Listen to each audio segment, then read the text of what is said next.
সফরে প্রধানমন্ত্রী নরেন্দ্র মোদী, আর সেখানেই চলছে কোয়াডের সামিট বৈঠক। সেখানে অংশগ্রহণ করেছিলেন তিনি।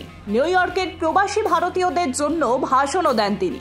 ভারতীয়দের মধ্যে খেলা নিয়ে থাকে বিস্তর উত্তেজনা, আর সেই দাবিকে সামনে রেখেই প্রধানমন্ত্রীর মুখে শোনা যায় অলিম্পিক প্রসঙ্গ। তিনি জানিয়ে দেন 2036 সালে ভারতের মাটিতে অলিম্পিক আয়োজনের জন্য তিনি তার সর্বস্ব দিয়েই চেষ্টা করছেন। ইতিমধ্যেই মাস দেড়েক আগে শেষ হয়েছে 2024 সালের প্যারিস অলিম্পিক। পরবর্তী অলিম্পিক 2028 সালে আয়োজিত হতে চলেছে আমেরিকার লস অ্যাঞ্জেলেসে।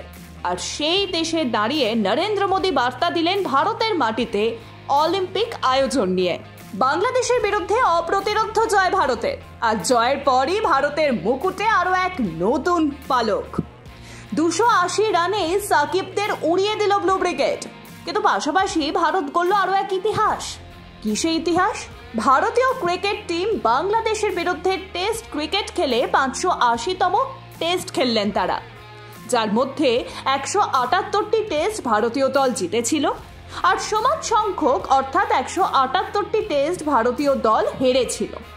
অন্যদিকে 222টি ম্যাচ হয়েছিল ড্র। কিন্তু এবার বাংলাদেশের বিরুদ্ধে নিজেদের অপ্রতিরোধ্য পারফরমেন্সের দ্বারা জয় ছিনিয়ে নেয় ভারত, এবং ভারতের মোট জয়ের সংখ্যা দাঁড়ালো 179-তে। নিজেদের রেকর্ড নিজেরাই ভাঙলেন ব্লু ব্রিগেড এবং জয় অব্যাহত রাখলেন। বাংলাদেশের বিরুদ্ধে এই সপ্তাহের শুক্রবার অর্থাৎ 27 সেপ্টেম্বর থেকে শুরু হতে চলেছে দ্বিতীয় টেস্ট সিরিজ। প্রথম সিরিজে বাংলাদেশের বিরুদ্ধে অপ্রতিরোধ্য জয়ের পর এবার দ্বিতীয় টেস্ট সিরিজের দল ঘোষণা করল ভারত। 27 সেপ্টেম্বর থেকে কানপুরে শুরু হতে চলেছে ভারত বনাম বাংলাদেশের দ্বিতীয় test series. Men in blue স্কোয়াডে থাকছেন অধিনায়কের পদে হিটম্যান রোহিত শর্মা, যশস্বী জয়সওয়াল, শুভমন গিল, বিরাট কোহলি, KL রাহুল, সরফরাজ খান, ঋষভ পন্ত উইকেট রক্ষক। অন্যদিকে ধ্রুব জুরেল উইকেট রক্ষক, রবিচন্দ্রন অশ্বিন, রবীন্দ্র জাদেজা, অক্ষর প্যাটেল, কুলদীপ যাদব, মোহাম্মদ সিরাজ, আকাশদীপ, জসপ্রীত বুমরা এবং জস দেওয়াল। চেস অলিম্পিয়াডে জোড়া পদক ভারতের ঝুলিতে। প্রজ্ঞানন্দ আর বৈশালীর দাপটে দাবায় ইতিহাস করল ভারত। প্রথমবার দাবা অলিম্পিয়াড থেকে জোড়া সোনা এসেছে ভারতীয় দাবাড়ুদের হাত ধরে।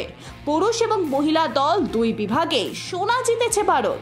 2 বছর আগে ভারতের মাটিতে বসেছিল দাবা অলিম্পিয়াডের আসর, কিন্তু সেবার ব্রোঞ্জ জিতেই সন্তুষ্ট থাকতে হয়েছিল ভারতকে। কিন্তু এবার সোনা জিতে ইতিহাস করল ভারত।